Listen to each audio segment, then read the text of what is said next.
ოზურგეთის მუნიციპალიტეტის მერიის სხვადასხვა სამსახურებისა და აიპების ანგარიშების წარდგენის შემდეგ საკრებულოს კომისიების მიერ დადებული დასკვნები თუ რეკომენდაციები მოისმინეს დღეს ბიუროს ხდომაზე, რომელსაც საკრებულოს თავმჯდომარე დავით დარჩია უძღვებოდა.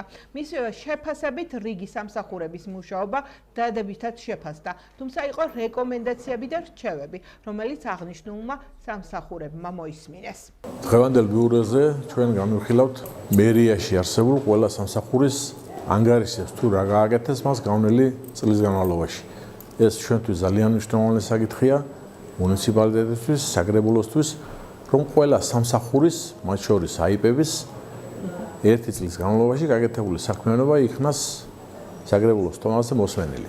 ყველა ეს საკითხი წინასწარ არის ჩვენთან მოსული, ყველა ეს საკითხი განხილული იქნა შესაბამისი კომისიის სტომებზე. იქ არის გარკვეული შენიშვნებიც, წინადადებებიც, რჩევებიც, როგორ ჯობია, ვთქვათ, ასე როგორი იქნება უკეთესი აიპის შემდგომი განვითარება, ვთქვათ, სამსახურის შემდგომი საქმიანობა.